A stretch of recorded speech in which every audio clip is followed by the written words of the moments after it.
Is your life depressing? Are you sad about everything that's going on? Well, don't worry, because I've got some amazing news. There's a new EU4 DLC coming around the corner, and that means you can sink another 10,000 hours playing this freaking game, looking at the map and just going, oh, there's more red in that part of the world now. I am so excited right now. But wait, there's more. This might actually be the final DLC for EU4, and I know I said that probably like 4 or 5 times now, but this one is the last one. I promise. I got stuff to back myself up, okay? I have proof.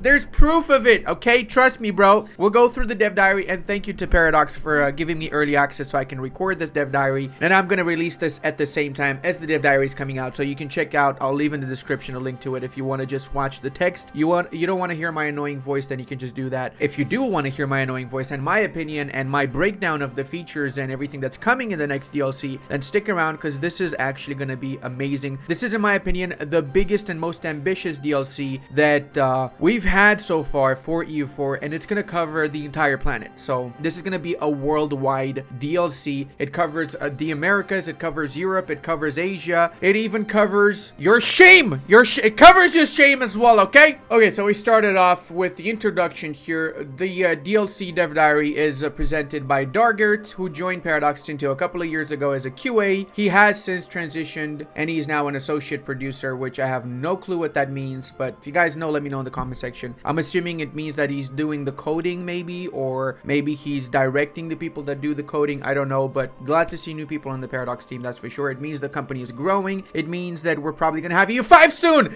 Evidence! Dargert being hired is evidence of EU5, clearly. Okay, I'll stop now. So they mentioned that since the last dev diary, and they've been really excited to see what we've done with King of Kings and how we been playing it, and they also have taken a lot of lessons from the development of King and Kings, which means that they're gonna apply a lot of those lessons to the next DLC, which we don't know the name of yet, but let me just say that next week we might find out the name, or I don't know when they're gonna release the name, but let's just say that the name itself kinda alludes to the fact that it's the last DLC. Just a little bit alludes to it. You'll see what I'm talking about, okay? You'll see what I'm talking about. The DLC is called The Final Frontier. It's a joke. It's not called The Final Frontier. So they do mention they have 3 main areas they're gonna be focusing: America, Central Europe, and Central Asia. So let's go ahead and start with the Americas. They also realized that aside from the DLCs that did focus on the Americas, namely Conquest of Paradise, Dorado, Golden Century, and Leviathan, there's not much going on in the New World, and most of the stuff is outdated. It makes it a lot less interesting to play there. That's why they're going to be revamping the New World. So expect the Incas, the Aztecs, the Mayans to have completely new stuff and make them super fun to play as, and obviously very overpowered, as we found out recently with King of Kings. A new DLC equals super fun to play, but also kind of overpowered nations.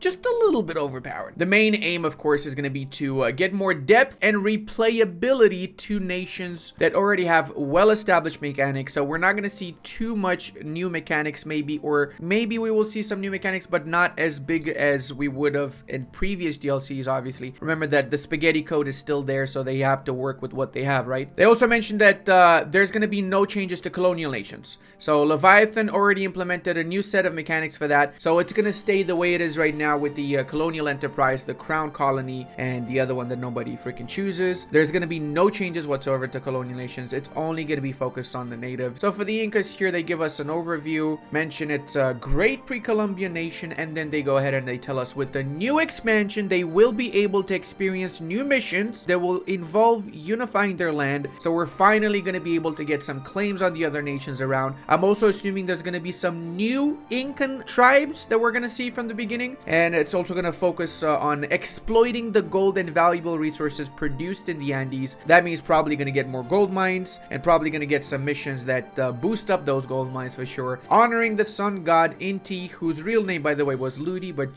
that's a story for another time, and preparing for upcoming invasions. So there's going to be stuff that will help against the European invasions for sure for the Incas. Then for the Aztecs, similar to the Incas, they give a little bit of a background. They do mention that they want them to be a little bit more of a warrior nation, though, judging from what they say here. They're going to have their specialized troops, the Jaguar warriors. So now, the Aztecs are going to have Jaguar warriors. The Ethiopians have Shgabagadabugs. And every freaking nation out there has their units, but we don't have a Prussian unit special, okay? I'm not saying that I'm a little bit upset here, but maybe we should just, you know, get some Prussian infantry in this game, or some type of German special unit. I'm just saying, maybe that should be a thing, okay? I better see as I go down in this dev diary some special Brandenburg unit. I'm telling you, I better see it. They mentioned with the new DLC, they're going to emphasize and recreate the differences amongst them and their neighbors, allowing them to expand their control, create new tributaries using the Flower Wars, offer fresh blood sacrifices, prepare the Aztec society to face the newcomers of Europe. So what does this mean? Basically, we're gonna expect a new system for the religion itself, for Nahuatl, from what I can tell, and we're gonna expect new tributary types, so similar to the appenages that the French have, the daimyos that the Japanese have, and so on. We're gonna see some new types of tributaries for sure. Maybe you're gonna be able to use your tributary leaders as a sacrifice, something of the sorts, I'm assuming. Now for the Mayans, it's flat out from the start, the main purpose of the gameplay is going to be to prevent the full collapse of their society. So that's going to be a tough challenge. I'm guessing the Mayans are going to be the tough ones. We're giving them more flavor and paths to unify all their neighbors under one ruler, take advantage of the Yucatan jungle and profitable trade in the region while setting new objectives outside of it. So that means we're probably going to get a dev cost modifier minus 50% for jungle provinces privilege, just like we have one for mountains, we have one for deserts, we have one for virgins, we have one for everything from other previous DLCs. I'm already calling it. There's going to be a dev cost reduction for jungle provinces privilege 100%. If there's going to be one, you better freaking subscribe right now. You better subscribe to the channel because I freaking called it, okay? Now that that's done, let's talk about the thing that pretty much everybody actually cares about, Central Europe, with the focus on a few nations, the Netherlands, Austria, Germany, Venice, Italy, Hungary, Bohemia. Where's Brandenburg? I'm not seeing any Brandenburg. Fine.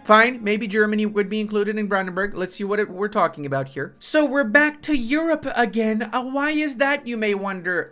Maybe because every non-Europe focused DLC has done extremely bad and people don't care about it. Sure, you're gonna have the try-hard, the EU4 enjoyers, the hardcorers, the Omega Shmogeba Skibabadabubia Redditors, okay? You got the people that live this game, they breathe this game. All 1,000 of them are gonna be asking for content outside of Europe. But the other 99% of people that actually play the game care about only Europe, because it's Europa Universalis, not Central America Universalis. It's a tough pill to swallow, and personally, I'm glad to see content in other parts of the world because I love playing in the New World, I love playing in Asia, I love playing in India, but I do also know my audience, and I know that my audience predominantly plays in Europe. Almost everybody plays in Europe, especially the casuals, and they are the majority here. So it's normal for them to make a DLC that will focus on Europe as well, because otherwise no one's gonna buy it. It is what it is, boys. So they do mention that the main reason is that we had plans to develop even more content initially planned for Domination. That is true. I also remember that Austria, Venice, and the Netherlands were supposed to get some revamps in Domination, and they did not get it because I'm assuming it was just time constraints, if I'm not mistaken. I don't know, I'm just assuming. We had to prioritize the countries properly in order to ensure that we get them in for the DLC. So yeah, it was just a time thing, essentially. We decided to cut some of the initially planned content and wait for better moments that would allow us to fully develop our initial ideas. In the Empire itself, the Netherlands is receiving content in line with what a great power deserves to have. Austria is also receiving an update in line with that of Prussia.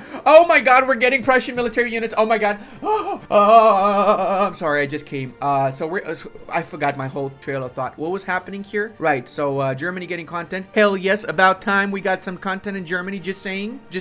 So it's gonna be the content coming with this DLC. It's gonna be more focused on German formidable countries that are gonna get more stuff. So that means Prussia, Hanover likely will get some stuff, maybe, I'm guessing. Second area is Italy, in which we're adding more content for Venice, one of the most popular merchant republics. Also for the formidable Italy itself, so maybe a new mission tree, I'm assuming, maybe a government type or something. Finally, we also review the content for Eastern Central Europe, especially Bohemia, Hungary, which will be potential candidates to become a great power. Okay, yeah, sure. Okay, nobody cares. So, Netherlands. They talk about how they had a lot of power through the trade and merchants and war fleet. So I'm guessing we're going to see that revamped or added to. They will enhance their ability to control the most important trade nodes, interact with other great powers of Europe, colonize while setting the infamous VOC and WIC whilst promoting the culture to a new level. Okay, so I'm assuming whatever content's going to come for Netherlands is probably just going to be a mission tree or something of the sort that is going to make it easier for them to colonize, and maybe a new type of unit, not just the Dutch India man, maybe another one, the WIC one, whatever that might be. The Habsburgs were always ambitious, seeking more power and control. With the introduction of the new mission tree, the Holy Roman Emperor will now have more ways to deal with both internal and external vassals, allowing them to extend their control over territories such as Hungary, Bohemia, Naples, Burgundy, Castile, Poland, and more. To manage all these thrones, unique features will be added to the Austrians, allowing them to interact with the junior partner. Additionally, a new formable will be created that may create some headaches for the Austrians. Okay, so that's Austria-Hungary. You have it here confirmed. Austria-Hungary is going to be a formable nation. That is obvious because they just said it's going to be a headache for the Austrians. Austria-Hungary was not because the Austrians wanted it. It was simply because they couldn't have by themselves kept the entire empire in control. So they had to make concessions to make the Hungarians an equal partner in the empire. So that's why we're going to see Austria-Hungary. Also, I'm assuming from what they say here that we're going to see some type of government reform that allows integration of PUs faster, akin to the Kalmar Union, which lets you integrate subjects way faster, right? So I'm actually super hyped to see for the Austrian content. I like playing as Austria and Germany, so I'm really hyped for that one personally. As with the soon to be mentioned Italy, the primary objectives of the German content is to enhance the late game experience. You know, that period that 1% of players actually get to. Germany would need to unify their region, conquer neighboring lands, industrialize their cities, manage any resources that may occur. Okay, now that's a little bit troublesome to me, because that's kind of telling me that the content for the Germans might actually be content after you've unified Germany, which is fine with me because I love to do that, but not many people get to the point where they unify Germany, you know? Conquer neighboring lands. Okay, so we're gonna get obviously a lot of flames and stuff. Industrialize their cities is interesting because it means that we might get some unique mechanics for the Ruhr Valley maybe, or some bonuses there. It is worth noting that there will be variations in the flavor of the game depending on the specific country, German country, that manages to unify the land, creating some different gameplays from this. Okay, so now I get it. It's going to be like the Scandinavia. So Scandinavia, when you form it as the Danes, as the Swedes, as the Norwegians, you get different mission trees. So we're going to have a Germany where whether you form it as Austria, as Prussia, as the other nations in Germany that nobody cares about and will never use to form Germany, you're going to get different mission trees essentially. Okay, interesting. About time we get that. Venice, the most serene Republic of Venice, was one of the most prominent nations in 1444. This is true, actually, was one of the great powers in my opinion in 1444. With the Renaissance in full swing, we have added new missions, events, content to interact with the variously illustrated characters, whilst reaping the benefits of their mighty trade fleet. Even if Venice is able to expand its trading empire across the Mediterranean, it might not be enough, and they may need to explore new territories beyond their current reach to further bolster the position of the Serenissima. So that means you're probably going to get a colonial path as Venice, but it also means that you might get some sort of debuff based on how big the Ottomans get. I like to see that, like a decadence mechanic that the Ottomans have, but for the Venetians based on the power that the Ottomans have, right? Kind of makes it so you have to push for the early attack on Byzantium and then attack on the Ottomans before anything else. We're also trying to address some of the shared requests for Italy, making for a longer campaign with more diverse gameplay options. In the new DLC, we're trying to solve this issue and give extra flavor to the Italian nations that finish their mission trees and more. Whilst not being a historical country in our time frame, their scope will be a mix of historical borders and goals plus an extra of what ifs regarding the glorious past. Okay, hold up a second here. What you mean not being a historical in our time frame? The Republic of Italy was established as a puppet of Napoleon. Am I mistaken about that? That's before the end of the game, isn't it? And yes, I know it's not the Republic, it's the Kingdom of Italy. But anyway, it was established in 1805, and 1805 is before 1821. So technically, you're wrong! You're wrong! You're wrong! Anyway. So while it's not the main paths are going to be the conquest of the rest of Europe and become the true Roman successor, industrializing the Italian peninsula, dominating global trade. So that's awesome. That means we're going to see a path where once you form Italy, you're going to have an easier time to restore the Roman Empire. Maybe they're going to also change it so you can form the Roman Empire a little bit faster, because the way it is right now, it's extremely stupid in my opinion. Having to have 425 provinces to form the Roman Empire is way too much, man. Either make it so you can form the Western Roman Empire with like way less provinces or something of the sorts, or just make it overall like less provinces, because it doesn't make sense. Otherwise, what's the point of it then? You know what I mean? Like, make it so you form it with 300 provinces, and once you formed it, you get claims on the other provinces to unify the maximum extent of the empire, no? Hungary is also going to get some flavor. Basically, it's going to get some help when dealing with the Austrians, with opposed the Ottomans, and further territories such as the Ottomans, such as the Teutons and the Naples. And that's about it. They don't really tell us much about what they're going to do to the Hungarians or the Bohemians for that matter, but there's going to be some flavor for them for sure. Bohemia is going to be allowed to interact with the Holy Roman Empire and make the Bohemian crown a main contender for it. Remember that the Bohemians technically ruled the empire for a while before the Austrians, right? Like Sigismund of Luxembourg was also the leader of Bohemia. We're also going to see some content around the Hussite Wars outcome. That is awesome. I'm glad to see that, especially glad to see that. And a deeper touch to the religion and the kingdom. So we're going to see a revamp for the Hussite religion. That is amazing to hear. And it's going to give the ability to expand into the Balkans, Germany, Poland, and beyond. Awesome. Now, Central Asia, of course, is going to be one of the most exciting parts of this dev diary, because we're talking about the hordes, we're talking about the Mughals, the Timurids, Hisan Kaifa, Theodoro, Trebizond, Hormuz, etc. And yes, they did make the right choice here, because everybody was pissed that King of Kings didn't have content for Hisan Kaifa, for Trebizond, for Theodoro. So this DLC is going to have content for the three provinces, well, four if we include Hormuz, Oman, that were not touched upon in King of Kings. And that also makes you wonder, doesn't it? How come we're getting a DLC that's basically catering to what the people were complaining about before, fixing that as maybe some sort of final goodbye, since there's never going to be a retouch upon these particular areas? Just saying. Just saying. I hope I'm wrong, by the way. Obviously, my entire living is based off of making EU4 content, so I hope EU4 doesn't die out, which it will if EU5 comes out, or if there's no more DLCs for it. The Timurids, the descendants of Timur the Lame, told like that by his 4th grade teacher, Genghis. Genghis didn't like Timur, so he said, bro, you just lame, bro. And the nickname stuck with him. That's exactly why Timur Lane is called Timur the Lame, you know. Just saying. With the new design, we aim to recreate the administrative chaos that was due to the Mongol succession laws. If they managed to overcome the myriad of successor estates existing after around the death of Shakrur, their fate are going to be attached to the path they decide to follow, create a new nomadic country being able to reclaim ancestral lands, accept new traditions, and try to consolidate new domain and power in Persia. Okay, so that means that the Timurs are going to have the choice of becoming a nomadic country once more, proper nomadic, or become Persia. And I'm not seeing anything about the Mughals here, so maybe they're not going to be able to form the Mughals anymore, and instead maybe the Mughals was just the friends we made along the way. This whole freaking, I'm joking, no,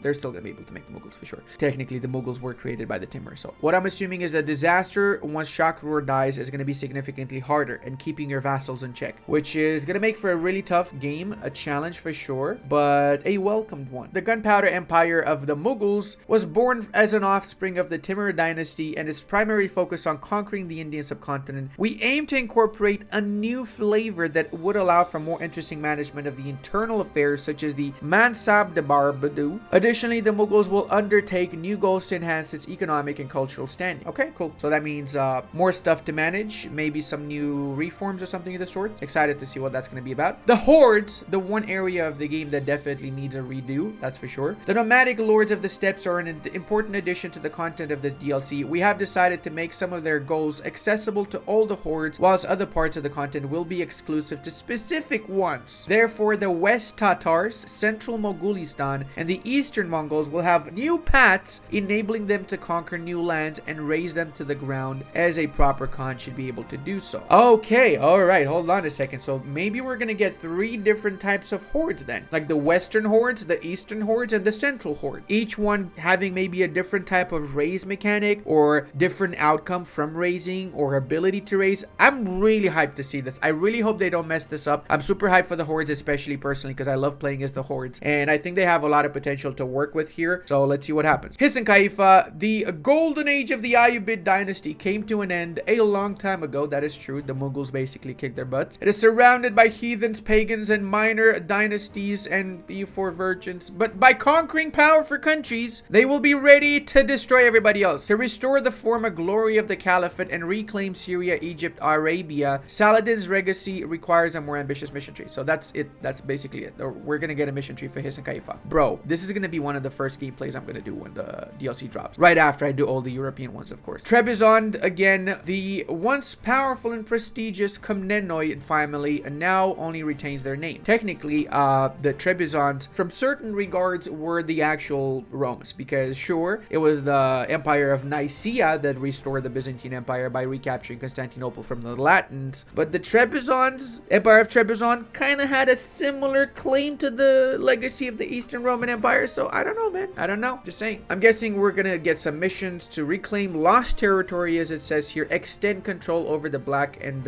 Anatolians area, and take back Constantinople either from the Palaiologos or from the heathen. Cool. Theodora is a nation that faces a challenging start. To survive, they must defeat neighboring hordes, Turks, and Slavs. The new campaign will enhance the flavor of the heroic contender for the control of the Black Sea. Raise the banner, and a new Gothic invasion might go on once again. So this is good because right now Theodoro is a fun nation to play, but no mission tree makes it pretty pepega. So I'm excited to see what they're gonna do with that. Are they gonna do mission trees that cater to the current strategies for getting the Gothic invasion, which is no CB yourself into the HRE, or become a horde via Tibet and then go and eat the HRE? Which one is it gonna be? You know, I'm sure there's gonna be something of the sorts. Hormuz, Oman, the prospering nations of Hormuz and Oman are finally getting some content, which they didn't get in King of Kings, and that was pretty disappointing, not gonna lie. It's literally the only area of the Arabian Peninsula that got 0 content, which was pretty insane to see, because, you know, it was a DLC focused on that area. There's gonna be a lot of trade stuff for sure for both of them, from